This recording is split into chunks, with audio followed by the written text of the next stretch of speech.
Hay un concepto que por sí mismo encierra la idea más incómoda a la que se enfrenta el ser humano: el mal. ¿Cuál es su verdadera esencia? El mal se ha definido de muchas maneras: como una oscuridad eternamente enfrentada a la luz, como un ángel caído contra Dios o como la locura ciega de la mente frente a la razón más elemental. Cualquier definición sobrecoge, porque la sola existencia de la palabra podría indicar que somos la especie más propensa a ser malvada. Hoy nos haremos preguntas, buscaremos explicaciones, compartiremos historias. Buenas noches, pongamos rumbo a las respuestas, pongamos rumbo a la isla misteriosa.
Bienvenidos a esta isla, un lugar junto al fuego desde donde emprendemos ya una travesía emocionante por hechos, leyendas y crónicas insólitas de Canarias. Nos acompañarán, como siempre, 3 emisarios del tiempo. Fray Diego, un monje franciscano llegado a Canarias tras la conquista y que ha dedicado su vida al estudio de las islas. El Dr. Williams, viajero y hombre de ciencia inglés, que a través de la razón intenta explicar crónicas insólitas. Y Petra Betancor, periodista implacable, dispuesta a llegar hasta el fondo de cualquier caso para obtener las respuestas necesarias. Son personajes de ficción, pero con ellos avanzaremos en los mundos del misterio real en Canarias. Empezamos ya con un viaje por lo que bien podría ser un sistema galáctico, más allá de cualquier constelación conocida. En este laberinto hipnótico, entre complejas marañas, se dibuja la última frontera. Así podría verse a ojos de un viajero diminuto, abrumado por el caos, el cerebro humano. Pero el cerebro alberga también oscuros recovecos, y quizás aquí estuvo el origen de la siguiente historia. Ocurrió en Anaga, Tenerife. Al oeste, una casa interrumpe el paisaje como un grito de piedra carcomido por el tiempo. En ella habitan todo tipo de leyendas sobre supuestas apariciones y sucesos inexplicables. Sin embargo, la realidad es mucho más inquietante que las historias de fantasmas, porque aquí se escondió Dámaso el brujo.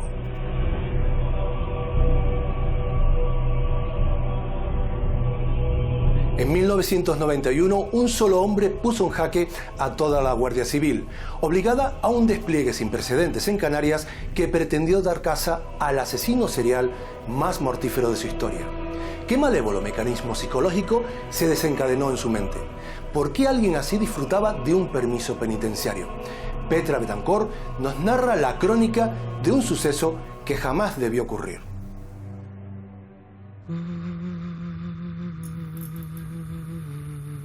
Durante años, mi profesión me ha permitido relatar acciones valientes de personas que han convertido este mundo en un lugar mejor. Pero también me ha obligado a veces a enfrentarme al lado más oscuro del ser humano. Algo que ningún diccionario es capaz de definir del todo: el mal.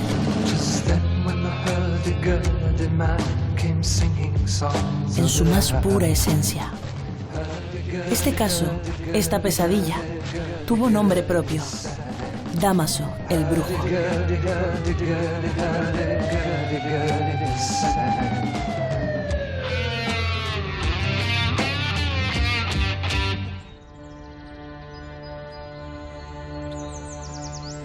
El infierno se desató en Las Mercedes, Tenerife.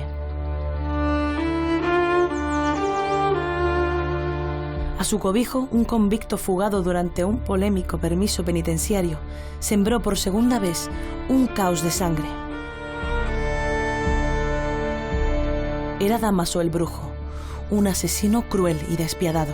Dámaso era un hombre que nació en un paraje natural, en una zona rural, en los montes de Anaga, en la zona de Las Mercedes. En ese entorno, desde bien temprana edad, protagoniza una serie de episodios violentos, como podían ser agresiones a sus hermanas y diversos robos. Fue a la cárcel por asesinar a un chico, que recuerdo se llamaba Baldomero, que estaba haciendo el amor con su novia en un coche y con una pistola que había robado le pegó un tiro y lo mató. De los 55 años a los que Dámaso Rodríguez fue condenado en 1981, solo había cumplido 10 cuando se le concedió el permiso. ¿Hubo algún responsable directo de esa fatal imprudencia? En octubre de 1990, la Junta de Régimen de la cárcel y el equipo de tratamiento emiten un informe favorable para que se le conceda el permiso. No encontrará en todo el expediente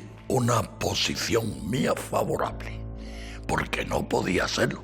Además, yo se lo dije a Dámaso en persona. Conmigo no cuente. Dámaso no regresó a prisión cumplido el permiso y saltaron todas las alarmas.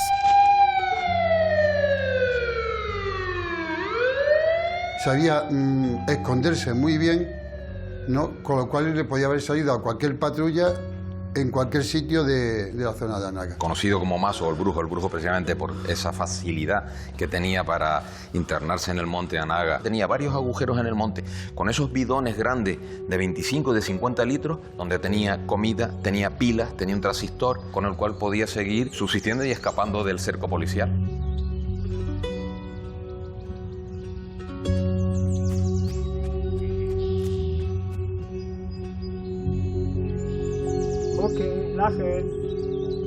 Super. Su mujer y sus hijas ya habían sido amenazadas de muerte y el operativo policial ordenó vigilar su casa y la de otros familiares con la esperanza de atraparlo. Dámaso era ya para muchos la encarnación del mal. Camino Solís. Varón. 80 años. Dios mío. Tiene un tiro en la cabeza. 10-4. Que nadie salga del monte. Se encuentra el cadáver del marido, al cual le habían deserrajado con una escopeta de caza que había previamente robado, un tiro en el rostro. Y 24 horas después, otro horripilante hallazgo. Mujer blanca, 80 años, posiblemente estrangulada. A Marta Cooper la estrangula con una media y además, según la información que trascendió en aquel momento, también la agrede sexualmente. Y el miedo se adueña de cada carretera, de cada vereda. Se suspende la actividad escolar y Dámaso se convierte en el enemigo público número 1. Era un tío inteligente, frío, él calculaba, no, cuando hacía las cosas no lo hacía cosa hecha, pero sobre todo era muy violento. Esa violencia expresiva en una persona donde no tiene relación con sus víctimas, no las conoce, y que además juega el control de los impulsos porque no pudo evitar cometer de nuevo el delito. Estamos ante una persona que tiene alojada esa maldad criminal que se ha tratado mucho en la casuística forense. Los medios hablan del brujo a todas horas y él parece escuchar y anticipar cada movimiento. Nos dicen que han aconsejado a la población no acercarse al lugar. La intensa búsqueda de Dámaso se centra ahora en la zona comprendida entre el Batán y las Carboneras. Fueron muchos días de portada de periódicos y de alarma. Había una preocupación no solamente de las autoridades, sino también de la Fuerza y Cuerpo de Seguridad, el que llegase a los carnavales. Era muy fácil salir de la zona disfrazado y pasar desapercibido. Tras muchas semanas, la falta de resultados da paso a una incómoda esperanza. Que en algún momento el asesino invisible cometa un error. Pero ¿cuándo? El cerco se va estrechando cada vez más. Un vecino que ve un penacho de humo, una puerta entreabierta, y se pone en contacto con la guardia civil y le dice: mire, en esa casa, que es de fulanito tal, que trabaja en tal sitio, no viene nada más que los fines de semana. Y Dámaso por fin está acorralado. ¡Dámaso! ¡Saco las manos en alto! ¡Tenemos la casa rodeada! Nadie responde. ¡Sal fuera! Nada.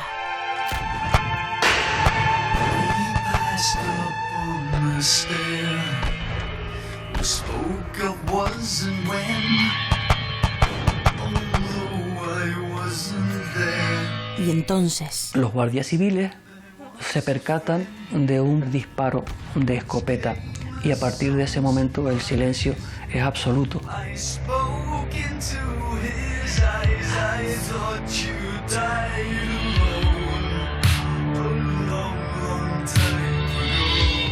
Y ya cuando se comprueba que Dámaso se había pegado un tiro con la escopeta, ella yacía muerto. Y así acaba un terror que se prolongó durante 31 días.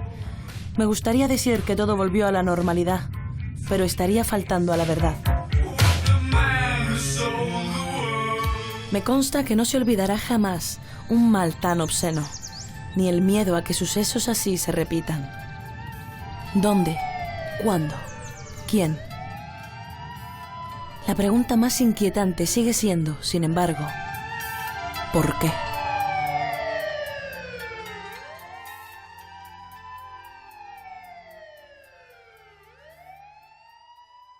Un caso espeluznante. María Luisa Rosarena, bienvenida a la Isla Misteriosa. Hola, encantada de estar aquí. ¿Sería la palabra malvado la que mejor puede definir a un personaje como Dámaso? Sí, yo te diría que le podías añadir también algunos otros términos aparte de malvado, ¿no?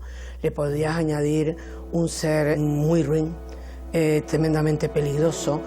Podríamos, digamos, calificarlo precisamente no con adjetivos muy positivos. Tú viviste en primera persona, a pie de calle, este caso como periodista y también incluso llegaste a sentir el miedo, ¿no? Sí, sí, claro. Yo recuerdo siempre, José Gregorio, que se creó una sensación de temor, de miedo, de pánico en toda la isla de Tenerife. No estamos hablando solamente en el macizo de Anaga, en la zona del Moquinal, no, en todo, porque claro, sabíamos perfectamente que Dámaso Rodríguez dominaba muy bien toda la zona, ¿no? Y a mí, si tú me preguntas ahora mismo cosas que te impresionaron cuando dijeron que se suspendían las clases una semana del colegio de la zona por miedo. Y yo dije, estos que piensan que este hombre puede salir de cualquier matorral, de cualquier cueva, de cualquier sitio, parar la guagua de los chavales y chavalas y hacerles algo, ¿no? Eso fue para mí un punto importante. Nos estamos situando a principios del año 91, enero, febrero, pero no te olvides de una cosa, que Dámaso había actuado, por decirlo de alguna manera, de una forma atroz, contra Baldomero, un chico de Punta del Hidalgo en el año 81, y lo mata sin ninguna compasión. Luego hace lo que hace con la novia en aquellos momentos del chico, y luego ten en cuenta que la forma en la que mata al matrimonio alemán te da a entender que él no se paraba ante nada ni ante nadie. A él le importaba bien poco matar, y la forma tan cruel en que mataba, que esa era otra cosa. ¿Qué confidencias compartía la Guardia Civil con ustedes que estaban en primera línea y que eran los encargados también de comunicar esto a un público que estaba alarmado? Sí, alarmado porque no habíamos vivido una situación. Habíamos vivido a lo mejor alguna muerte de grupos, de estos de sectas y demás, pero no habíamos vivido un asesino, lo que después se llama un asesino en serie, de este calibre, ¿no? En cuanto a las confidencias, nosotros sabíamos perfectamente hasta dónde podíamos llegar. Cosa muy importante en estos casos, porque fíjate que tú no sabes si el delincuente tiene un simple aparato de radio, lo que vulgarmente se llama transistor, y está oyendo los informativos, que puede darse el caso. Puedes dar pistas sobre los operativos. Correcto. Desde un primer momento se tenía claro que era alguien a evitar y alguien a atrapar. Era alguien a evitar y alguien a atrapar porque te insisto que él mataba sin tener en consideración nada. Las 3 muertes que sufrimos, la de Baldomero, la de Marta, la turista alemana, y la del marido de Marta, fueron a bocajarro, o sea, y además sin contemplaciones. Y luego hay una cosa que a mí me llamó muchísimo la atención, y fue cuando nos los advirtieron, iban a tener vigilancia las 24 horas del día a su mujer Mercedes y a sus hijas, aparte de a sus suegros, porque no te olvides de un detalle, él quiso matar a su mujer. En esta misma época, no anteriormente, probablemente la hubiera querido matar también antes, pero en estos momentos él la quiso matar también. ¿Cómo recuerdas esos últimos instantes y el desenlace en torno al que también pues, se ha especulado bastante? Se veía venir que él no podía salir de allí, Lo que pasa es que, claro, se arriesgaban los de las fuerzas de seguridad del Estado a entrar en una cueva y que él estuviera atrincherado allí y les disparara. ¡Sal fuera! Yo siempre tuve miedo, y lo digo ahora y lo he dicho siempre, de la situación que se podía haber dado si la Guardia Civil entrara un poco sin todas las garantías de seguridad. Estamos hablando del año 91, ¿eh? No estamos hablando ahora de móviles, tal cual, no. Estamos hablando del año 91. Había móviles, pero era otra generación, ni punto de comparación, mucho walkie-talkie, todo lo que quiera, pero corrieron mucho riesgo. Y de repente en esa situación se escuchan disparos y tú barajas al menos 3 posibilidades, ¿no? Sí, yo dije, bueno, esto ya está. Es decir, aquí ya ha habido un final, lo que pasa es que los minutos transcurren y tú no sabes realmente cuál va a ser el final, porque al final tú dices, vale, él se puede haber suicidado, a él se le puede haber disparado el arma de forma totalmente eventual y haberse dado a sí mismo, como que hayan entrado, hayan visto la situación. Y lo hayan abatido. Y lo hayan abatido, claro. Pero de las 3 te puedes quedar con cualquiera. Pero yo creo que tampoco hay que darle tanta, digamos, importancia a ello, en el sentido de decir, bueno, ¿qué más da? Era acabar con este tema. La isla de Tenerife y Canarias en general, te insisto, nunca había vivido una situación tan dura, tan peligrosa, con una persona suelta que era capaz de todo. ¿Consideras que también tendremos que haber buscado a otros responsables? Sí, yo en eso soy bastante dura. Yo creo que las salidas de prisión no tenían que haberse producido. El fiscal, lo recuerdo como si fuera hoy, decía que no podía estar en la calle, ¿no? Y las fuerzas de seguridad se llevaron las manos a la cabeza. Y luego los psicólogos, en fin, la gente que lo atendió, porque era una mente perversa, una mente muy ruin, que no se paraba ante nadie. Y claro que era la encarnación del mal, yo creo que sí. El mal existe, por supuesto. Dámaso Rodríguez fue el prototipo. Y luego el mote que le pusieron, ¿no? El brujo. Pero claro, es que ¿qué iba a pensar la gente que lo conoció, que vio cómo maltrató a su familia? Porque hay mucha gente, José Gregorio, que piensa que este caso es solamente este episodio. No, esto venía de atrás. Y luego ya se desató con el asesinato de la pareja de alemanes, donde fue muy sádico. O sea que añádele también a los adjetivos el de sádico. María Luisa, muchísimas gracias por haber visitado la Isla Misteriosa. Gracias a ti.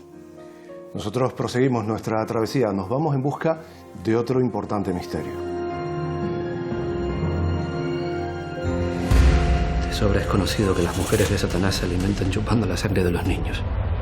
Por más que aquella mujer rogó por Cristo que no lo hiciera, la bruja lo hizo.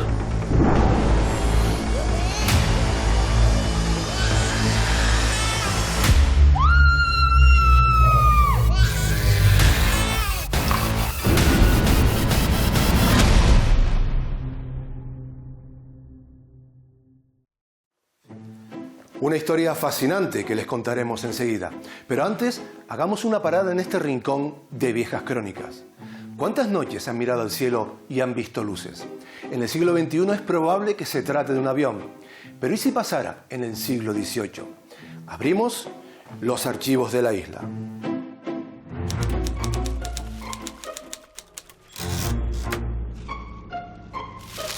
Viajemos hasta 1785, año en el que la ciencia empezaba ya a ganarle terreno a la superstición y en el que el meridiano cero pasaba por la isla del Hierro. Este fue durante siglos el fin del mundo conocido, pero todavía descubrir algo extraño atravesar el cielo sigue despertando fascinación o miedo. Lo que no podemos definir lo llamamos objeto volador no identificado, OVNI, pero en el siglo XVIII no existía ese término. Fue entonces cuando el militar e intelectual tinerfeño Juan Antonio Durtuzavstegui anotó en su diario de viaje a la Isla del Hierro 2 extraños episodios. El primero, acaecido en abril de 1785, narra cómo una gran bola negra sobrevoló la isla y al tiempo de deshacerse dio un estampido semejante al de una pieza de artillería gruesa. ¿Un meteorito? Probablemente sí. Pero unos meses después, el 4 de octubre, el autor describe una enigmática luz que pareció emerger del mar, como si toda ella estuviese regada de pólvora y se prendiese. Según relata, la cegadora luz iluminó por completo la noche y avanzó a gran velocidad por una lomada. Sobrevoló a varios testigos y luego se perdió hacia el sur de la punta de la dehesa. Podríamos intuir que se repitió el fenómeno de un meteorito incendiado a baja altura. Pero en este caso, para alimentar el misterio, los testigos dijeron que tenía forma de barra luminosa y que parecía medir, incluso a distancia, más de 2 metros. ¿Existen meteoritos o bólidos con forma de barra o que creen esa ilusión óptica? Es posible. Sí sabemos que en 1785 hay registros de otros sucesos similares, como el de Bavaria, Alemania, donde se produjo un gran impacto y una gran explosión que causó terror en la zona. En este caso, se pudo resolver el misterio al recuperar parte del meteorito. Pero imaginemos la perplejidad de los herreños en aquellos años. De hecho, ni siquiera la ciencia reconoció la existencia de meteoritos del espacio exterior hasta el siglo XIX. ¿Fue aquel el primer ovni moderno registrado en nuestra historia? Atendiendo a la definición del acrónimo, definitivamente sí. Hoy se calcula que alrededor de 17.000 meteoritos impactan con la Tierra cada año. Los conocemos mejor, pero precisamente por eso nos siguen fascinando y los seguimos temiendo por igual. Porque el cielo siempre albergará enigmas. A nosotros nos toca intentar que los objetos no identificados que los surcan hoy pasen a ser conocidos mañana. Seguir investigando y buscando explicaciones. De momento, continuamos nuestro viaje rumbo a otra apasionante historia, en la Isla Misteriosa.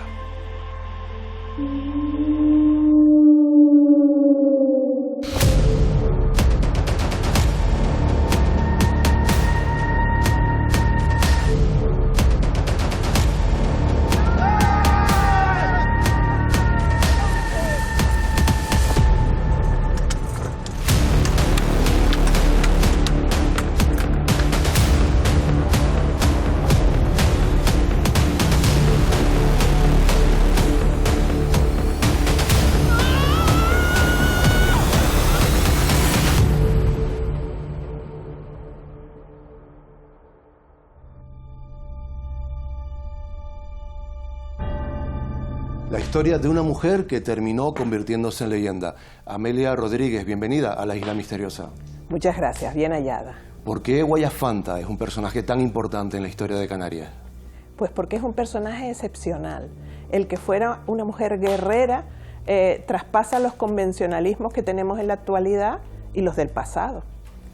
Guaya Fanta, fuerza, coraje y leyenda. Fray Diego nos introduce en una historia que jamás deberíamos olvidar.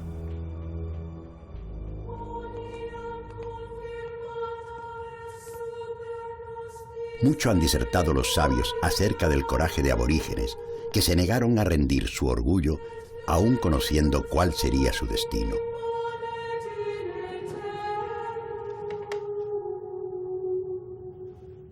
Pero poco se ha escrito de mujeres cuyo arrojo y valentía en la batalla igualó o superó con creces a la de sus hombres. Esta historia ocurrió en la ínsula de La Palma, no en vano la penúltima en ser conquistada. Aquí, el nombre de una indómita guerrera resuena todavía entre el verde y la roca de su fabuloso paisaje.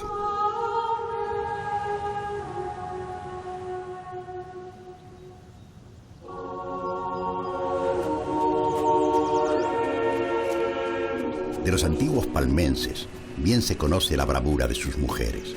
Incluso dicen ya los primeros exploradores, eran a veces corpulentas cual hombres. Destacan de las mujeres palmeras en general, o al menos de las que tenemos referencia, es que tenían la piel muy blanca y que eran muy fuertes, muy robustas y muy guerreras. Es un papel constante de la mujer el tener ese elemento de ímpetu y de participar en los temas de guerra, ¿no? Que incluso se dice que ellas sabían de los temas de la guerra mientras los hombres sabían de los temas de la paz.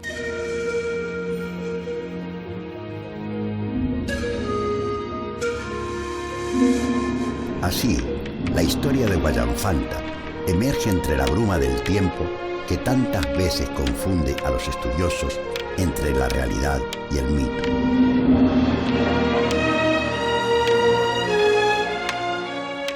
Fanta era una mujer del cantón de Aridane, que su traducción puede ser orgullosa. Las crónicas te dice que era muy fuerte, muy fiera y muy blanca. Y que en ese afán de defensa de lo que es el territorio, luchó con bravura con aquellos que se acercaban a las islas. De ella se cuenta que era hermana de Jugiro y Gareagua, quienes gobernaban el cantón de Tigalate. Tigalate es una palabra prehispánica que significa corrales o corraletes de piedras secas. Y se supone que en la cueva de Belmaco es donde vivían los capitanes o señores del cantón de Tigalate.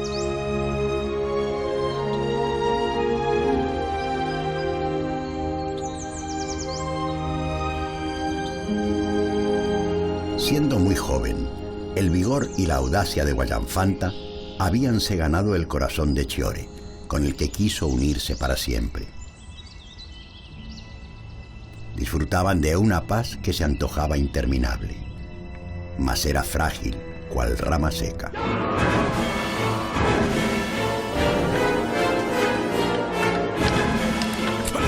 Ah, la cruel espada que rasga por igual la carne y el corazón de los mortales. De las violentas incursiones de castellanos y canarios ya conquistados, resultó la muerte de Chiore. Y pronto lo sabría Guayanfanta.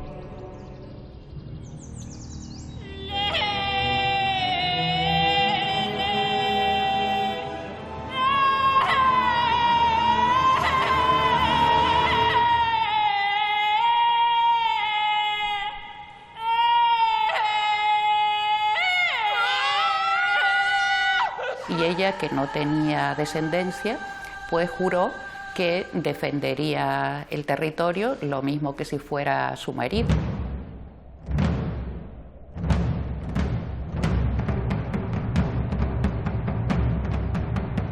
Dicen que fue entonces cuando su vida consagró a la lucha y a no reposar hasta ver aquellas hinchadas velas de muerte desaparecer por el horizonte.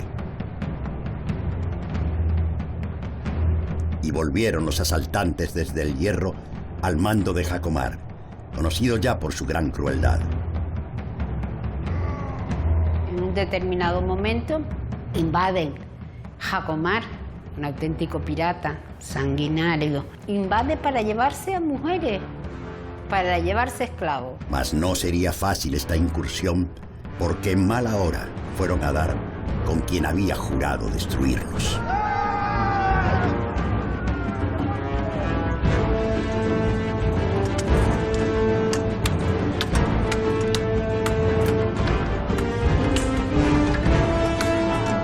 Se enfrenta con un grupo de herreños, por su fuerza es capaz no solo de vencer a algunos, sino de agarrar a un herreño e irse a un risco para tirarse con él.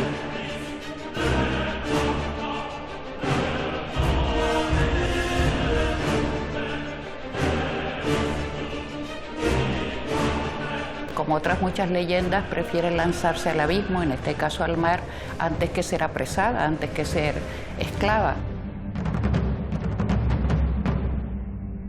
Mas a traición, uno decide cortarle ambas piernas, y así acaba la vida de Guayanfanta, mas no la sangre.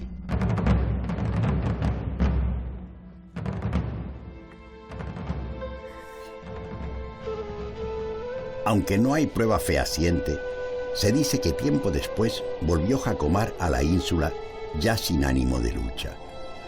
Tuvo entonces un encuentro fortuito con Gareagua, y sin saber que él era hermano de Guayanfanta, se jactó de haberla dado muerte. La historia acaba Jacomar contándole que era tanta la resistencia y cómo se puso esa mujer guerrera, valiente, defendiendo su tierra y su raza, que tuvieron que darle muerte.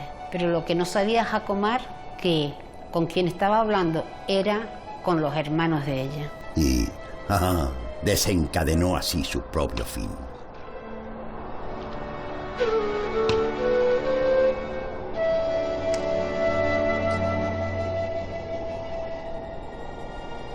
Quédese el estudioso con lo aprendido y predicho una vez más en los evangelios. porque el que a hierro mata, a hierro muere. Que hallen la paz todas las almas perdidas.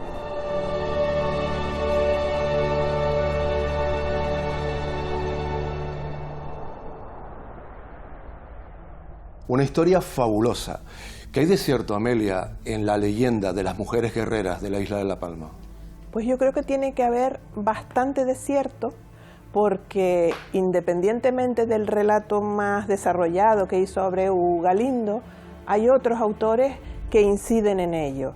Y como es tan excepcional, yo creo que tuvo que ser verdad, aunque es difícil tener una prueba fehaciente de que así ocurría, ¿no? Desde el punto de vista arqueológico. A pesar del eco de esa leyenda y de otros relatos, las mujeres una vez más son las grandes desconocidas, ¿no? Las grandes olvidadas, ¿no? Sí, fíjate, por ejemplo, en el caso de Guayafanta o Guayanfanta, que también existe esa doble acepción, solo conocemos su nombre, pero había más mujeres guerreras, ¿no? Entonces siempre sucede lo mismo.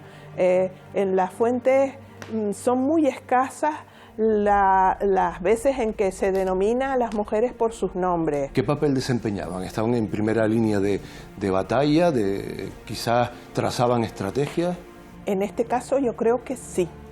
Y eso no significa que todas las mujeres palmeras fueran guerreras, pero sí que debían existir unas mujeres entrenadas para la guerra, por lo que relatan, ¿no? Se dice que son varios hombres a la vez los que las acometen para vencerlas y matarlas, ¿no? Eso significa que no es una actitud en absoluto sumisa, sino es alguien entrenado para la lucha. No debemos pensar en las amazonas, ni en las leyendas de los cómics o en las leyendas griegas de las cuales proceden, ¿no? Yo creo que en este caso no se trata de un cuerpo de élite exclusivo de mujeres, como las hay reconocidas en otros contextos, sino que hombres y mujeres se entrenaban para la guerra, efectivamente.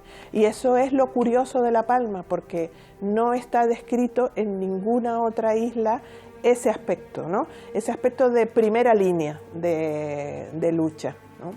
Eso, pues no sabemos exactamente por qué pudo ser. Yo recuerdo hace años un trabajo de Ernesto Martín en el que sugería que quizás se tratara a que, sobre todo en la última etapa de independencia, entre comillas, antes de ser conquistada la isla de La Palma, como había sido tan diezmada por las razias, por captura de esclavos y por las muertes, que a lo mejor las mujeres también tenían que participar de la defensa ante la escasez de hombres. Pero yo no creo que eso fuera así. O sea, por lo tanto, un fenómeno... sí, como del final, evolutivo, pero yo no creo que fuera así, porque entonces hubiera sucedido en todas las islas. No tenemos que olvidar que las mujeres desempeñan otros papeles en los conflictos bélicos. Por ejemplo, en el caso de Gran Canaria, cuando se describen algunas luchas, se dice, y las mujeres venían al campo y eran las que recogían a los muertos y a los heridos, es decir, ese papel de cuidado de las personas caídas en la batalla.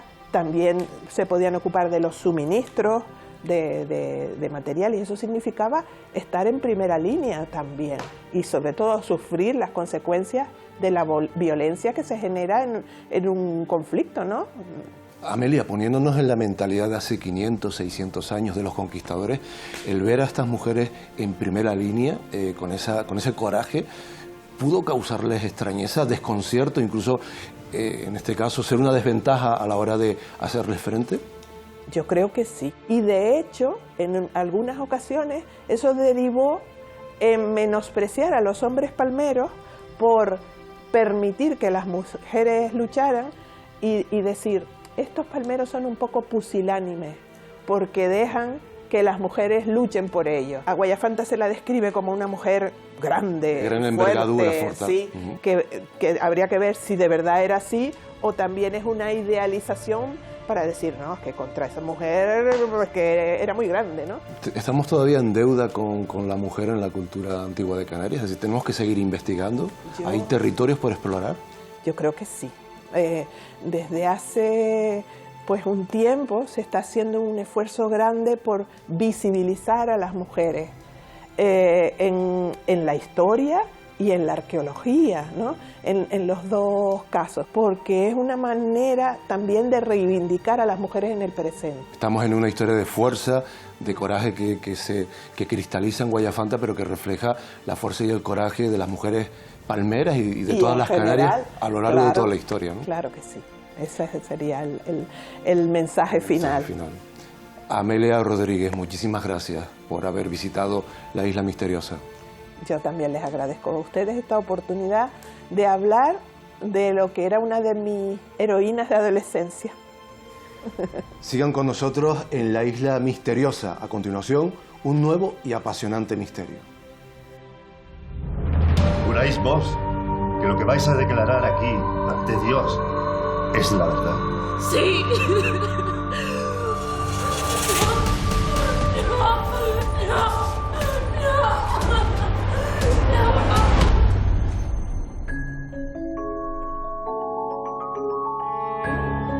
Una mujer que obtiene poderes otorgados por el demonio y que ejecuta el mal más oscuro y primigenio. La historia se repite una y otra vez en las crónicas oficiales alimentadas por la superstición. Algunas mujeres llegaron a confesar todo tipo de fechorías a las órdenes del príncipe de las tinieblas. Eso sí, bajo la amenaza de torturas no menos inhumanas. El Dr. Williams nos descubre la terrible historia de Lucía de Cabrera. A lo largo de mis años de estudio, he podido comprobar que siempre existe una lucha entre certezas y superstición. Cientos de mujeres canarias no solo fueron acusadas de extraños pactos con el demonio, también torturadas, acabaron confesando crímenes que no habían cometido. Esta es la inquietante historia de una mujer a la que se le robó su voz y su verdad.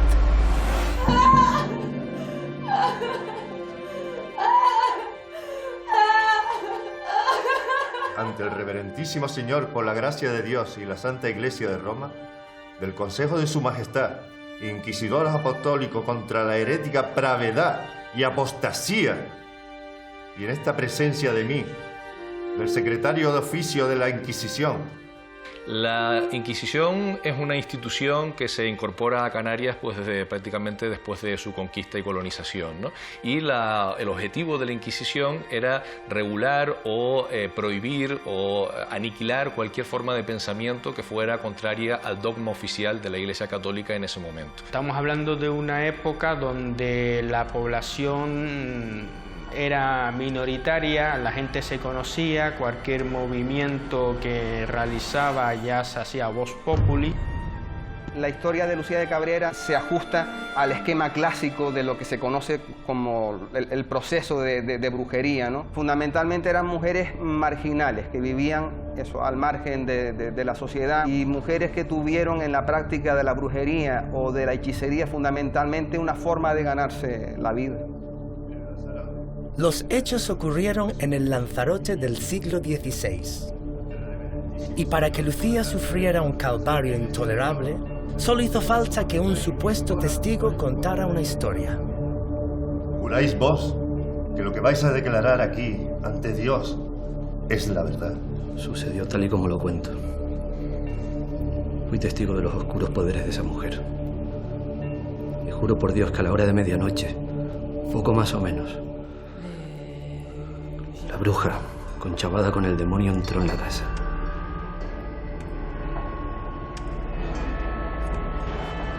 De la misma forma que abrió aquella puerta, abrió también la de la estancia.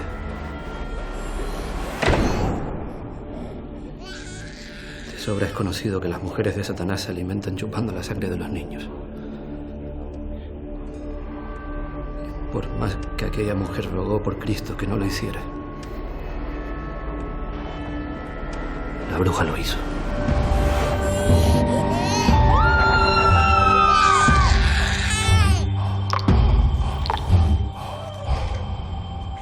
No consta en los documentos inquisitoriales el nombre de aquella madre, de su recién nacido ni la dirección de la casa. Pero aún así, Lucía fue juzgada. Por el poder de este tribunal, y considerando el juicio que se sigue contra vos, se ha encontrado prueba suficiente de que sois bruja. Las mujeres acusadas de brujería, aunque hay casos puntuales, eran mayoritariamente mujeres de clase baja, mujeres que en muchos casos eran viudas, eran mujeres cuyos maridos habían emigrado también a América y ni siquiera tenían la categoría de viuda, sino que seguían casadas pero en unas condiciones en las que no podían heredar, no podían tener ningún tipo de recursos. En realidad no había actos de brujería como tal, eran rituales que la gente en aquella época estaba heredando de antepasados, que eran los majos, que eran habitantes de Lanzarote y Fuerteventura, y eran simplemente el saber, el conocer el uso de las plantas, de formar ciertos ungüentos. Sin embargo, la Inquisición entendía todos esos conocimientos como un acto de herejía, un acto que iba contra Dios. Probablemente en algunos casos estas mujeres que eran acusadas de brujas o de hechiceras pues eran eso, chivos expiatorios, personas a las que se le echaba la culpa de algún tipo de desgracias que afectaba a la colectividad. Lucía se declaró inocente, pero un proceso sin confesión nunca fue el objetivo. Se ha encontrado prueba suficiente de que sois bruja, que tenéis pacto con el demonio, y que habéis realizado prácticas y sortilegios que atentan contra la fe divina. Declaramos y decidimos, seáis sometida a tormento.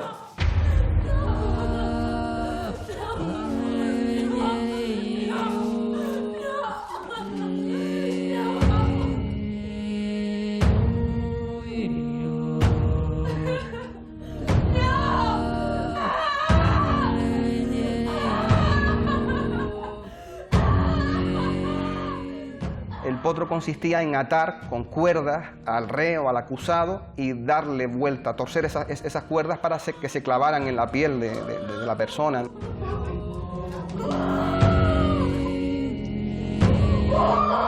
Y la toca era un método de tormento bastante cruel que consistía en colocar a la persona con la cabeza más baja y las piernas más altas, ¿no? Meterle un paño en la boca o toca y luego obligarla a beber, en este caso, agua o vinagre, ¿no? Y Lucía habló por fin. ¿Entonces confesáis vuestra relación con el maligno? Sí. Pacté con Satanás. Él me ayuda a abrir las puertas para yo poder entrar donde yo quiera. Y bebo la sangre de los niños. Ella fue una de las que terminó aceptando todas las acusaciones, desde que volaba, desde que tenía encuentros con el diablo, con Satán. De esta manera, inculpándose de actos perversos, Lucía logró que cesara el tormento. La Inquisición la reclamó, la trajo a la isla de Gran Canaria. En Gran Canaria ella se retractó de todas las acusaciones y dijo que las había hecho, que todo lo que había dicho lo había dicho eso a causa del tormento y del vino que le dieron de beber. Finalmente Lucía pues fue ingresada en el hospital de San Martín y allí falleció al poco tiempo a causa de las heridas producidas por el señor de la isla de Lanzarote. En el mundo regido por la lógica, había muerto un inocente. En el mundo de la creencia irracional, se celebraba que habían logrado acabar con una malvada bruja.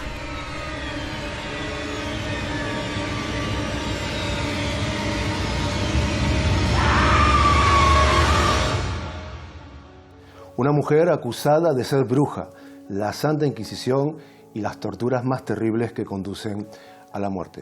Francisco Fajardo Spínola, bienvenido a la Isla Misteriosa. Menudo caso el de Lucía Cabrera.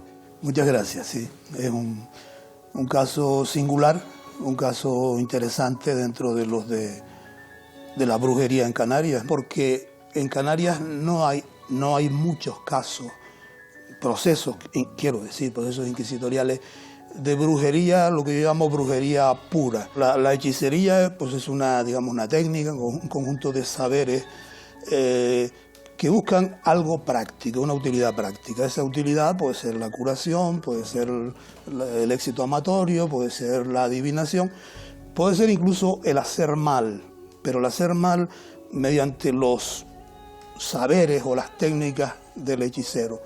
La brujería implicaría la invocación del demonio, el pacto con el demonio y, bueno, y todo lo que podíamos añadir o podremos añadir, ¿no? La bruja era la mala vecina, o sea, la vecina con la que se había peleado, de la que se temía de alguna manera una represalia, en relación con la cual se podía tener mala conciencia porque se le había hecho mal o porque no se le había hecho un favor y la otra se podía vengar. Bueno, Lucía de Cabrera recogía pues estos elementos.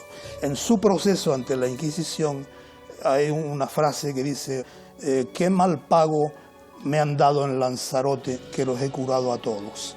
Es decir, había sido curandera. Hay que decir que a pesar de haber sido esclava, luego no sabemos cómo se manumitió, cómo se liberó, en el momento del procesamiento tiene una situación económica relativamente acomodada, se podría decir. Por ejemplo, ella misma tiene una esclava. Habla en un momento de que vendan sus casas. La expresión casas en plural, bueno, en la época podía hacer referencia a una sola, pero podía ser más de una. Lo cual también nos podría hacer pensar en envidia respecto a su relativo progreso por parte de otros, ¿no? El caso comienza porque varios vecinos dicen que en la noche de Carnestolenda, que son las vísperas de la Cuaresma, el final de los carnavales, que es un momento particularmente mágico, por llamarlo así, en el que se teme almas del purgatorio, se teme las almas de los muertos, que en la noche de Carnestolenda gente dice vieron unos bultos. Los testigos dicen que no sabían si el bulto era hombre o mujer, no sé qué, pero alguno de ellos dice que sospechó de Lucía porque está infamada de bruja. Corren otros rumores de que había enfermado a un esclavo al que habían matado, de que había chupado niños, corren esos rumores, ¿no? Entonces la justicia la llama y le dan un tormento brutal. El más duro de ellos es el de la garrucha o la polea, porque además lo hicieron colgándole piedras en las piernas para que tuvieran más peso, con lo cual le rompieron absolutamente un brazo y otros daños. O sea, ¿cuál es la fuente para saber que ella voló, que ella le besó al demonio el pie, que ella no sé qué?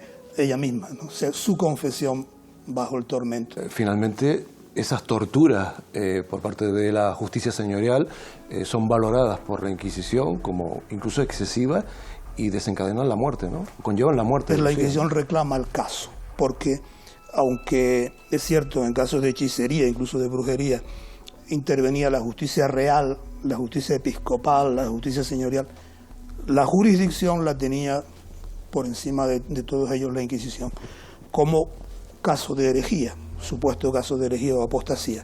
Lucía de Cabrera y otros 6 acusados fueron llevados a Las Palmas.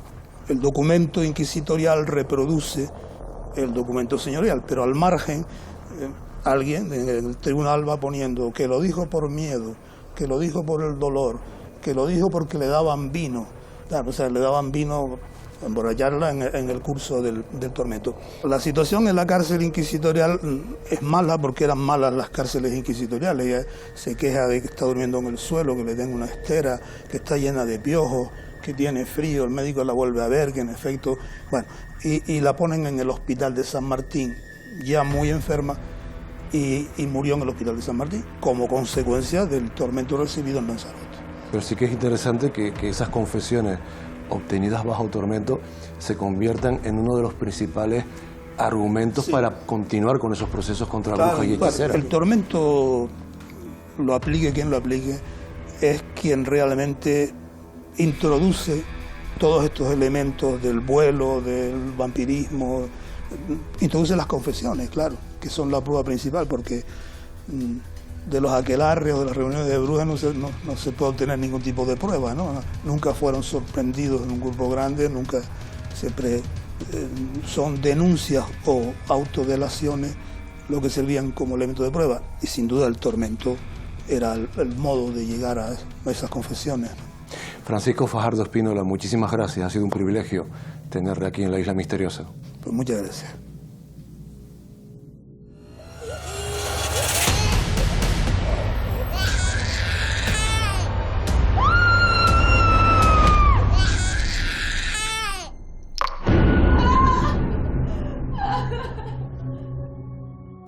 La balanza de lo correcto o incorrecto, de lo luminoso o de lo maldito, de la paz o de la guerra, guía a todas las civilizaciones sin importar su origen.